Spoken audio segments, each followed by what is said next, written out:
कोई NPP party की main important focus से व्हाट पब्लिक रिक्वायर पब्लिक ने करी खाली के पब्लिक ने करी पाम बगनो है बसी कोई कुम स्टडी तौने ngasi कोई मतलब की बिरेन लीड गवर्नमेंट दा मणिपुर दा तंगुली ता थोए मैम मागे अगेंस्ट सु नुंगाई तो मैम फौरे मा बसु तोंग मैम आई खक्ति वाते प्रजा मैम एवरी इवेंट दा मैम फोंदु नगमनी अरि प्यार फनी फनी खन्ना कनागोना प्यार डिमांड तो कनामना तो हाय प्यार हुई पेन रे मणिपुर की प्रजा न हुई पॉपुलर गवर्नमेंट मगी अमु पामुपगी फिल्म रे नदना मैम लोई हे खंगनमने गवर्नमेंट सेमनिंगे अखोय गवर्नमेंट सेमनबा क्यारक तक्सनबा खोना हादुना इ प्रजा दा करी खलिगे से इज अखोयना पामदी बीजेपी की बा कना लीडर कना होते बोने मतम दर अखोयना बिरेन को मिडिक एनजे तोपदी मतम दुगी मणिपुर की सिचुएशन दो मोम तादरे अना सिदा सुम सपोर्ट तोपदी कोई सुमदे हाबगी वखनेबा हौजी प्रजा ना खिदंग हौजी साथी खिदंग हाइदी तोंगांबा एंगल अमदा नुंगयोबा सानिदसु मिहान पुनि खरा हंतर पखरुब सम केगुमा खबदी तबली लाको पोस हौजी प्रजासु प्यार जिना मर मोरगा नुंगाइतबा पामदबा अदुगुंबा मयाम लेरे नता हौजी प्रजाना करी पामगे प्रजाना पॉपुलर गवर्नमेंट सेमसे पामने प्रजा की इहुलदु खंगना प्रजा की इहुलदु खंगना कांदा करी करम तौरगा तौगदगी हाबदो अखोय नोट अखोय सब्जेक्ट ओइन अखोय यंगजरु हाइतारको मागी वंदे अखोय interest of the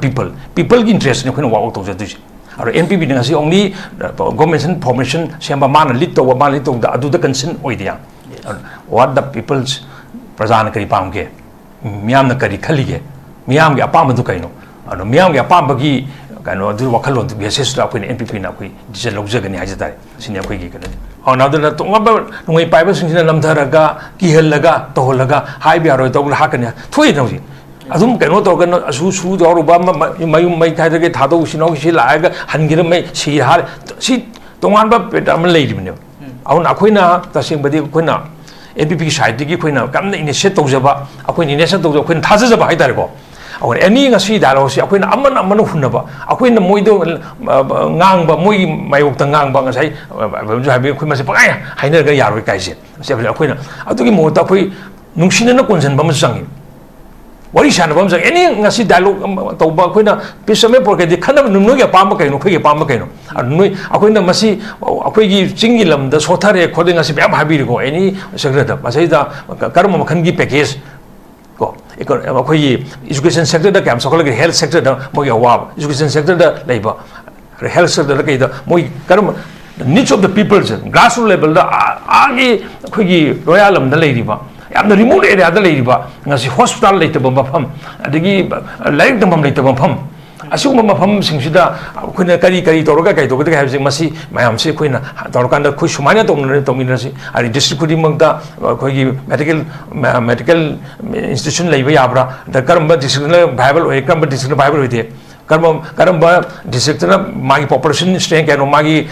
infrastructure development Jura करी तौबा यागे मागी अदुगुम मयाम से कुमद फमिनगा नेमिनरगा अखोइ लिसांगसिना अखोइ लेमिनरपा अखोइ सिदि मपानगी हुल खरगी हुलदुना चलगा अखोइ लिसांगसिना चैलि चनी चहुम लेमिनरपा कांगबु सिंगदुदा सुमाइन तोबुसि ला सुमदेल लाली बसि अखोइ पुन्ना हिंमिनसि हाबगी वखल अमगा पाउ फाउतुंगबदुना ख्वाइदगी हेन मरु होयबसे आइना थमजगे अदुना ngasi नोरसिंग डायलॉग की अखोइ ngasi प्लेटफॉर्म से आइना तसिंग हाजिन मुसे अखोइ आइगी पर्सनल इंटरेस्ट आई खकी इंटरेस्ट सुम अदुगी पर्सनल इंटरेस्ट समदा आइगी बेस्ट इंटरेस्ट समदा खल्लकना पंतोय धाइबा पंतोलो तोबसि थादुंगरकना अपुनबगी ओइबा मनोबि पुन्न कुमाइ होजे मागिन नोइने करी सोथरी नोइने कराइ कै तोबे अखोइने कै तोरि हाबसे मोइने खनबा वखलोन अखोइने खनबा वखलोन स्पोर्ट मैम से शेयर तौमिनर कांदा अखोइ मसी कदो मसिगुंबा अखोइ मसे नुसिनबे पोरसे अखोइ दगा लेगदे अखोइना सेंट्रल लीडर अखोइ हाइबदा अखोइगी हिस्ट्री अखोइगी चै लिसिंग की पॉइंट अखोइ सुमाइ लेमिनर सुमाइ तौबनि सिदा इंडियन कॉन्स्टिट्यूशन ngana नंद पोकपने अदा अखोइगी सांखिन लेमिनर पसे सिना ममन यारो हाबदो मतम की आर्टिकल कर्म प्रोविजन दा कर्म आर्टिकल की प्रोविजन दा कर्म कनो द लेकरी लेरी हाबसे कोइ पुन्ना थिदोमिनर कांद मदु कोइ सेंट्रलिज्म तंगना कांद कोइ अखोइ मणिपुर से अमतोइन अखोइ लेमिनर के से हाइबा ngamba मसाइ बस अदुना धगासी मरुइना पॉलिटिकल लीडरसिंग सिना अखोइ मरुइना पॉलिटिकल लीडरसिंग जे जुंगसेनबा आई पर्सनल इंटरेस्ट से तुंग थम्बकांदा मणिपुर अपुन मणिपुर की आइडेंटिटी मणिपुर की इंटीग्रिटी की वाफम से पुलप अखोई पुलकांदा आइडिया सेम आइडिया में अखोई चंगसेमिनकांदा अखोई कलेक्टिवली all the मागी मंथिन कलेक्टिवली अखोई सेंट्रल लीडर्स यामना तक्सनरकांदा अखोई सिना तगदी यारो हैबसे अदु यौना हाइबंगा सोंथोकनबा मसंगे आई मसी बरूम दा आई हाकी एगी लुम्मग सुम लेना लुम्मग लेना बदुम दा बाय तरबा अखोई अदुना मसी अवाइदी अखोई दुम हाइलाई अवाइदी अखोइना अखोई एंडेगी पार्टनर ओइतासु अखोई मतम द अखोइना अमिशाना लाख मतम अदगी मतम शेड्यूल लीडर कांद मतम द अखोइना एनपीपी साइड के ऑलवेज पेपर के यार दुम हाइबा दुम रेकॉर्ड लेबिरंगनी अखोइना ऑल पॉलिटिकल पार्टी की मीटिंग से from day one अखोइना हेक मतम थोबदी मसी ऑल पॉलिटिकल पार्टी की मीटिंग से कौरग अखोई डिस्कस तौनबा अमसु मदु कुमना खनना कांदा अखोई सेंट्रल लीडरसिंग द कलेक्टिवली अखोई परसू तौनबा तंगसनबा पोसे मतम दि अखोई हायरगा लाखलाहियो और मतम द अखोई की मीटिंग तौकांदा अखोई की ऑल पॉलिटिकल पार्टी अखोई पॉलिटिकल पार्टी याव तबगी वाफम वाथों पेपर द इनगी बो लेनो और मतम दि अखोइना हायला पोसे ऑल मसी इशू से लेबा की इशू नि पॉलिटिकल पार्टी मखा की इशू नते लेबा की इशू लदम से लेमिनरीबा बिपुम खुनिमक से अखोई पॉलिटिकल पार्टी से सो वरीबर एनी ग्रुप सिंग से मसी लेबा से बुनुसिबा लमदम सु नुसिबा ओइतागदि ऑल पॉलिटिकल पार्टी से कोई पुन्ना कलेक्टिवली खनमिना कांदा मसी अखोई ओइबा दरकार लो सीनी हैबसे सेंट्रल लीडरसिंग द लापगना थंबा नरगा चलगा हाइबनरगा करी तोबा करिनरगा एनी सम सॉर्ट ऑफ करी उपाय थिमिनसगे if there wills their way have the कोना निंगु निंगदी लंबी बा पुथोनबा खोना तारे खंग लेबाक लमदम से खंग लेरी करम कॉन्स्टिट्यूशन की प्रोविजन द करम मखन की कारी करम तौरगा तौसिगे द अखोई खनमिन कांदा दगा ओसि थमोय सेंगना अखोई वखल अखोई मसेन अम तोइना मानपी की जनरल सेक्रेटरी ऑर्गेनाइजेशन सो बिबनी तो लाक्सनी क्वेश्चन दी एनपीपी ने ngasi पुथो एनपीपी ने फोंदो की वाफम दगी ngasi थम्मी ब टॉपिक होगी एनपीपी रिजेक्ट सेपरेट एडमिनिस्ट्रेशन हाइरिबो वाफम मसी न फोंदोंनिंगलेबसि करिनो अदुगा करम ममोंदा स्टेट असिगे पीस पुरकपा अदुगा हुजुजि लेरिबा चहेनी हेलबा इरांग असि लोइसिनबो होनबदा कयामना सिगे सेपरेट एडमिनिस्ट्रेशन रिजेक्ट तोबसिगा इंपैक्ट कमायना लेगनि हाइबो फुंदो थम अनुगाजे हारन बक्तरा नॉर्थ ईस्ट डायलॉग की व्यूअर्स बु हाना पुइका कुमना उच्चरी ngasi नॉर्थ ईस्ट डायलॉग न पुथोक पिरकलिबा टॉपिक काइते को वेगी NPP rejects separate administration and wapam asi NPP as a political party na Manipur da ngasi tholiba method 2023 gi method da thokiba thodok tu gi consequence ma na tonga ba group khana separate administration talakpa gi yosi ngasi ngarang khakte from the beginning NPP na masigi mayokta dum lepna lai separate administration Manipur integrity से कोई honor तो कदम नहीं Manipur integrity गा कदम नहीं है बसी के separate administration है बसी एडिने कोस यावं हम लोग ऐसे हाने की उन्हें कोई NPP की वही बा हमने clear वही भी stay नहीं अदु वो हंदक मशीन न होंगे ना मु नॉर्थ डायलॉग न पुथु पीर की बसी recently कोई की honorable national president national people party की श्री R.K Rameshwar Manipur की दा मिनिनी की खोंगसत्ता लैंग्वेज को मतम दा मांगना मणिपुर लापीबदा मणिपुर लेरिबा हौजिक सिचुएशन से मणिपुर कारी करम तौरगा अदे सीएसओ सिंग आईटीपी जाते अखोगी मैम सुनरगना मणिपुर शांति पोरपदा करम मखन की लंबी थिमिनबा याबगे हाइबगी वाफम सिंगबसी खन्ननैनबनगुदमक्ता मेन ऑब्जेक्टिव अमा ओइना मालिंग बिरखिबनी माना लागु मतमदा माना मेगी तांग मापनदा लाकना तांग तरादा प्रेस कॉन्फ्रेंस में तोपदा कोई पेश पैटर्न जी कोई सिनामना हंगबिरक वहांगदा मणिपुर कांगलागुंबा कांगुप खरना सेपरेट एडमिनिस्ट्रेशन तानबसे मसिद एनपीपी की स्टेन से करीनो ना हंगपदुदा नहोंगना माना अखोई हानरी होना कोइना लौरा लाकपा एनपीपी की स्टेन अदु याम क्लियरली अमु माना थमगिबे वाफमनि अदुना अखोइना सेपरेट एडमिनिस्ट्रेशन यादबासि ngasi गाना खक्ता लोग डिसीजन नते हानरी होना कोई एनपीपी की अदुम होना डिसीजन लगे अदुबु कोई ऑनरेबल प्रेसिडेंट हंदा लाखपसदा पीएसक्री सिनाउसिन हंगबिरको वाफमदुदा माना अमुकना रीइंडोर्स तौना अमुकना याम फार्म ओइबा एनपीपी की स्टैंड दो फोंदोकपुदुदा ngasi नॉर्थ ईस्ट डायलॉग अमुक नौना टॉपिक से पुथोकपिरपनि आनि लौजगे लोइना लोइना ngasi हाइपेट जाबे बोनसु तंबी हाबिबा कोइना सुम just sin khakhtang haiba alum only ayabana political parties se am sing leader sing my political balance low bin high bin sing basi dum mayam na khara khanbi bagi wafam dugi reflect to boino da on ju takpi ri sin da ngang bui mo thabo ina to ni adu akoi tongna na ba mayam hona ji ho jabi na adu example ma hai basi da koi political party akoi gi oi bi stand da ai kaigum khara koi ngang gatana tana kaigum khara su tawri hai basi gi example na mai so khai ji akoi yes akoi npp aba party se india gi partner ni national level ko state ani hum da samin na ri ban meghalaya da samin na ri adigi nagaland da samin na ri india gi partner mo ina adigi arunachal da su samin na ri adubo even though atobu state beresina my interest manipur interest di akoi da nuai da ba for ga su arunachal pradesh moi india ga nuai na samin na ba nagaland da india gi government na nuai na samin na meghalaya da samin na da atoba national level da india gi being a partner lai adubu yam asigum yam na crucial of stage da akoi leader congress samana in the interest of the manipur da manipur la ba hoji tramun situation yamna manipur gi hanagi government na manipur gi shantai rasi ngapung maktaba yes manipur da peace for resolve to no honba da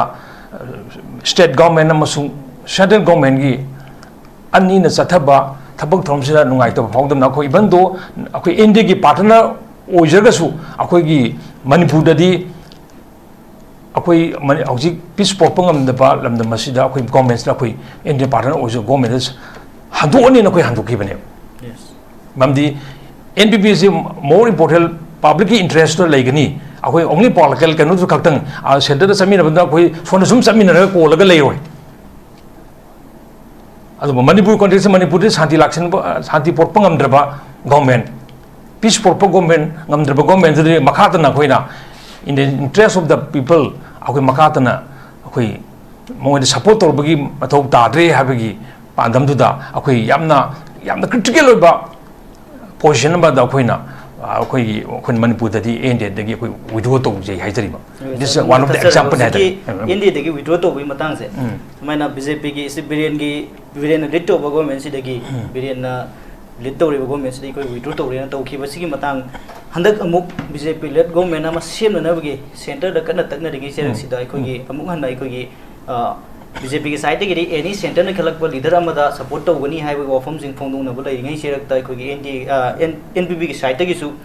same गदे government से support तौगनी है वफम फोंदो बुलाई करिगुम baryon अमुक litre तारा का सु NPP की stand जी हाना withdraw तौगे बदु दुम हंजिल लगा दुम सपोर्ट तौगे वफम लेब्रा कमाइन मसी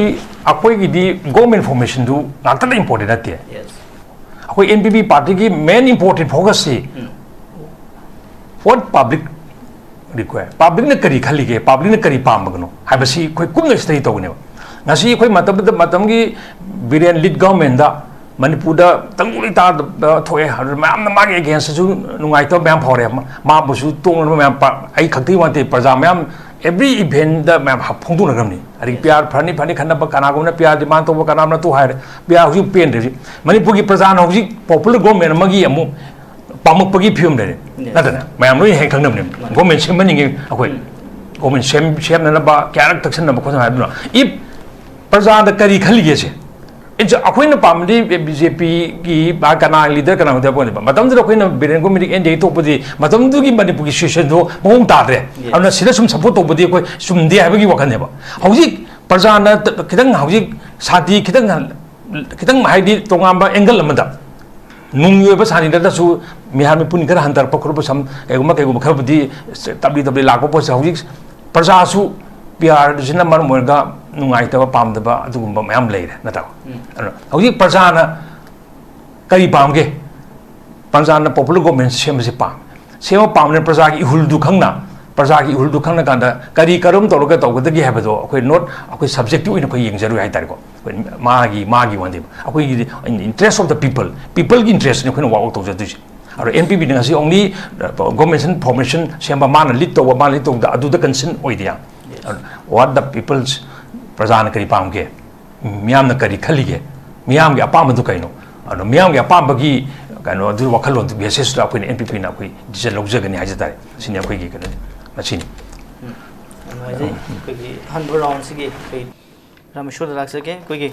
MPP na ngasi phongdoli wafam aduga hojik leiriba state asida leiriba crisis asigi mari lena hojik ngasai haibda su hapet yawi grei ko NDA gi alliance amasu oiri aduga state khara dasu chatminari yamna adi BJP gadi yam naknaba mari amadi leiri tawbadabu ko Manipur da hojik santi lehina namoda honabada kari kari khongthang sing paikhatli kari kari khongthang sing paikhat pigani haibagi NPP gi frep leiba gi haibam tangda कोई की उसी मणिपुर की film से दाई तारे को NPP ना शांति पोरक ना bye बस इला कोई ना हाउ की बैग थोप पे सेंट थोप पे की तसेंग ना कोई की नेशनल प्रेसिडेंट मसूं कोई की कनो स्टेट प्रेसिडेंट तो कंदा अदुम यमगन ना कोई ना मेमोरी ना ममा कोई MHA union minister Amit Shah को और निपिशले कोई ना पांबा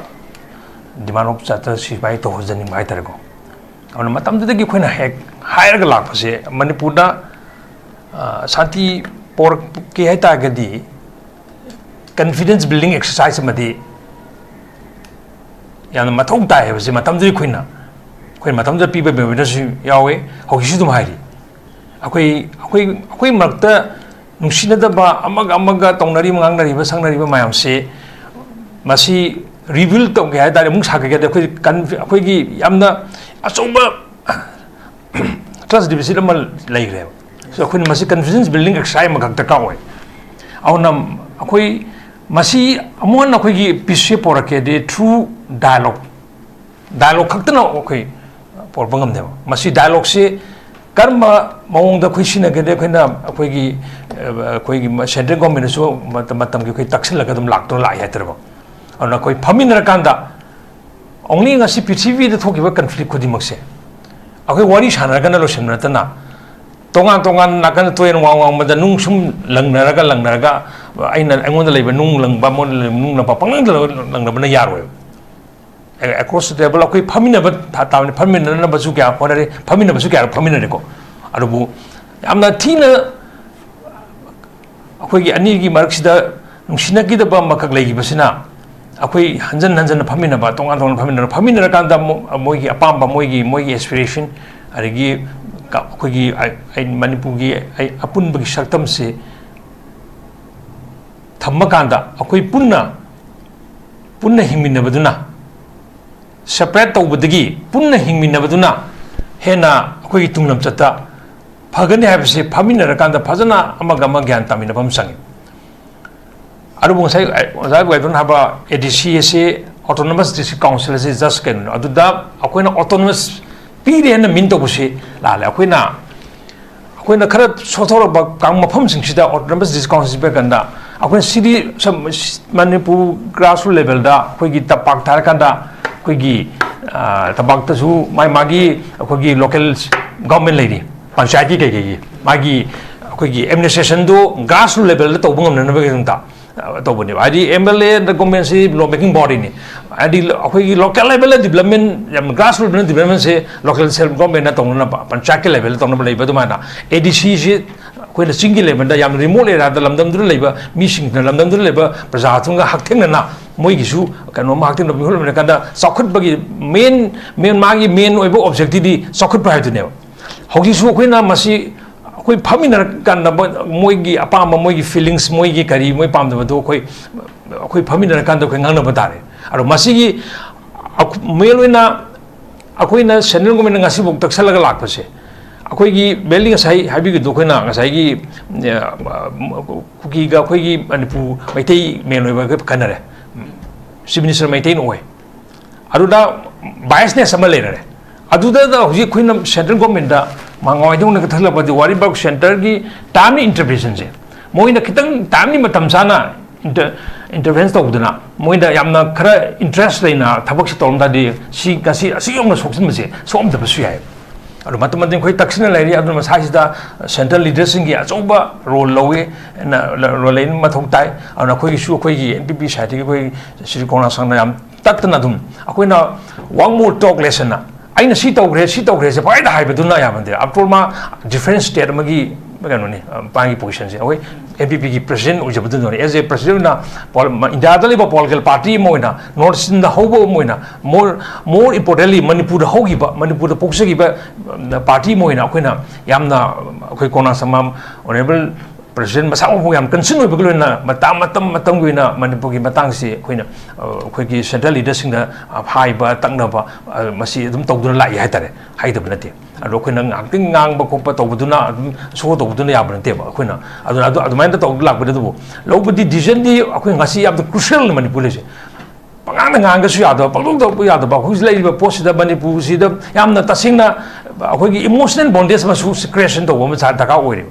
ꯌꯥꯝꯅ ꯑꯩꯈꯣꯏ ꯌꯥꯝꯅ ꯀꯟꯁꯇꯤꯇ꯭ꯌꯨꯁꯅꯦꯜ ꯂꯦꯚꯦꯜꯗ ꯌꯥꯝꯅ ꯇꯦꯛꯇꯤꯀꯦꯜꯂꯤ ꯌꯥꯝꯅ ꯃꯥꯒꯤ ꯇꯣꯉꯥꯟ ꯇꯣꯉꯥꯟꯕ ꯃꯔꯝ ꯀꯌꯥ ꯃꯔꯝ ꯂꯩꯖꯔꯒꯁꯨ ꯑꯍꯥꯟꯕꯗ ꯃꯅꯤꯄꯨꯔ ꯑꯁꯤ ꯇꯁꯦꯡꯕꯗꯤ ꯀꯨꯀꯤ ꯑꯦꯟ ꯅꯥꯒꯥ ꯍꯥꯏꯅ ꯁꯨꯝ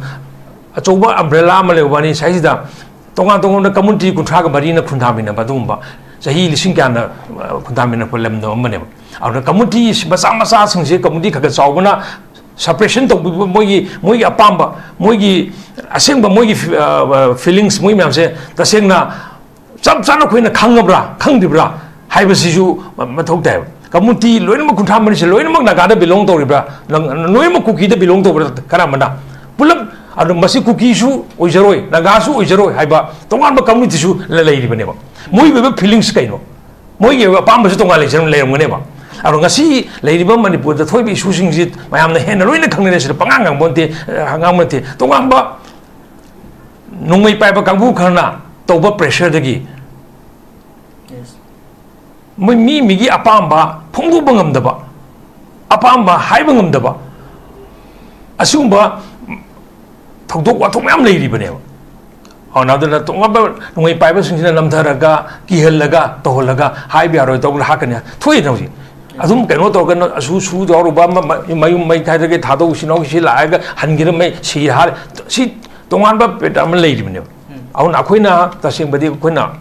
NPPꯒꯤ ꯁꯥꯏꯠꯇꯒꯤ ꯑꯩꯈꯣꯏꯅ ꯀꯟꯅ ꯏꯅꯤꯁꯤꯌꯦꯠ ꯇꯧꯖꯕ ꯑꯩꯈꯣꯏꯅ ꯊꯥꯖꯖꯕ ꯍꯥꯏꯇꯥꯔꯦꯀꯣ ꯑꯩꯈꯣꯏꯅ ꯑꯦꯅꯤ ꯉꯁꯤ ꯗꯥꯏꯂꯣꯒꯁꯤ ꯑꯩꯈꯣꯏꯅ ꯑꯃꯅ हुꯟꯅꯕ ꯑꯩꯈꯣꯏꯅ ꯃꯣꯏꯗꯣ ꯉꯥꯡꯕ ꯃꯣꯏꯒꯤ ꯃꯥꯌꯣꯛꯇ ꯉꯥꯡꯕ ꯉꯁꯥꯏ ꯍꯥꯏꯕꯤ ꯑꯩꯈꯣꯏ ꯃꯁꯤ ꯄꯪꯉꯥꯏ ꯍꯥꯏꯅꯔꯒ ꯌꯥꯔꯣꯏ ꯀꯥꯏꯁꯦ ꯑꯩꯈꯣꯏꯅ ꯑꯗꯨꯒꯤ ꯃꯍꯨꯠꯇ ꯑꯩꯈꯣꯏ ꯅꯨꯡꯁꯤꯅꯅ ꯀꯣꯟꯁꯤꯟꯕ ꯑꯃꯁꯨ ꯆꯪꯉꯤ wari sana bam sang any ngasi dialogue tau ba khoi na pisame por ke di khana nu ge pam kai no khoi ge pam kai no noi akhoi na masi akhoi gi chingi lam da sothare khode ngasi ba habi ri ko any sector da masai da karma makhan gi package ko akhoi gi education sector da kam sakol ge health sector da mo ge wa education sector da leiba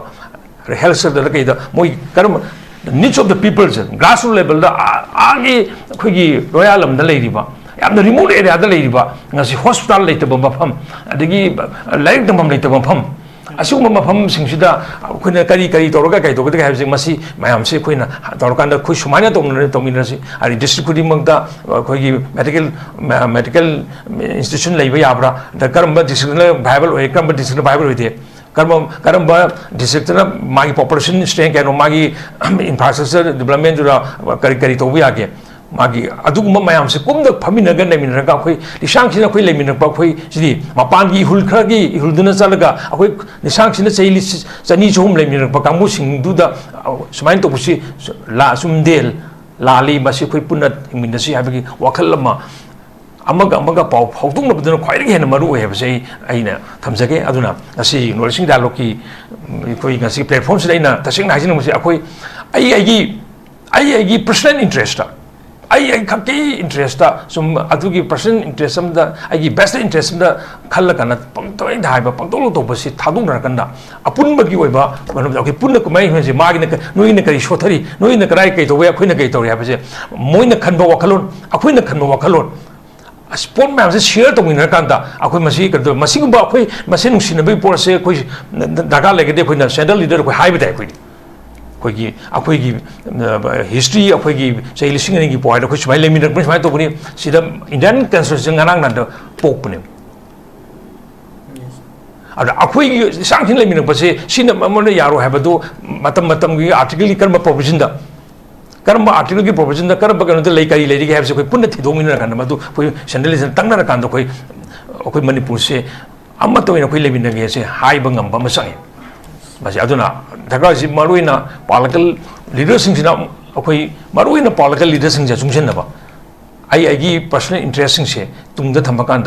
Manipur अपुनबगी Manipur है मणिपुर की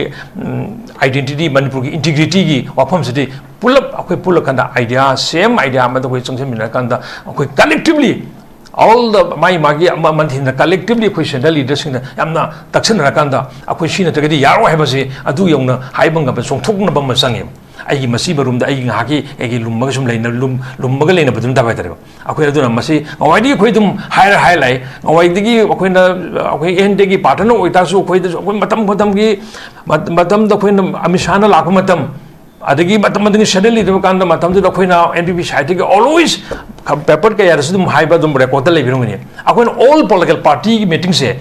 from day one अखोइनो हेक मतम थोबदी मसी all political party की meeting से कौर अखोई discuss तौनबा अमसु मदु कुमना खन्न कांदा अखोई central कइदा सेंट्रल लीडर्स द कलेक्टिव अखोई परसू तौनबा तंगसनबा पोसे मतम दि हायरगा लाक लागियो और मतम द अखोई मीटिंग तौकांदा अखोई ऑल पॉलिटिकल पार्टी अखोई पॉलिटिकल पार्टी याउ तबगी वाफम बो वाथों पेपर द इनगिबो लेनो और मतम दि अखोइना हायला पसे ऑल मसी इशू से लेबा की इशू नि पॉलिटिकल पार्टी मखकी इशू नते लेबा की इशू लंदम से लेमिनरीबा बिपुंग खुनिमक्से अखोई पॉलिटिकल पार्टी से सो वरिबर एनी ग्रुप सिंसे मसी लेबाक सि बुनुसिबा लंदम सु नुसिबा ओइतागदि होल पॉलिटिकल पार्टी कोई पुन्ना कलेक्टिवली खनमिना कांदा मसी अखोई ओइबा दरकार लो सिनि हाबसे सेंट्रल लीडर्स द लापगना थंबा नरगा चलगा हाइबनरगा करी तोबा करिनरगा एनी सम सॉर्ट ऑफ करी उपाय थिमिनसगे if there wills their way have the Koyna निंगु निंगदी लंबी बा पुथोनबा खोना तारे खंग लेबाक लमदम सिरा खंग लेरी करम कंस्टिट्यूशन की प्रोविजन द करम मखन की कारी करम तोरगा तौसिगे द खन मिनर कांदा दगा ओसि थमोय सेंगना अखोई वखल अखोई मसेन अम तोइना मानबा अमसुं संजन मिनोसे हाइबसे मन दाय अदुदने अखोइ ngasi NPP की ओइबा सब याम क्लियर ओइबा स्टेटमेंट हंद अखोई ऑनरेबल प्रेसिडेंट कोराक समला प्रसु सब सब वाफम खरम मागी साइड की ओइना हाना न हाना लेबा वाफम दो माना लाकु मतम द अमुन होंना प्रेस की सिनो हंबदा रीअफर्म तौजबी वादने हाजे और मसिने हरोइना थमजन के जसे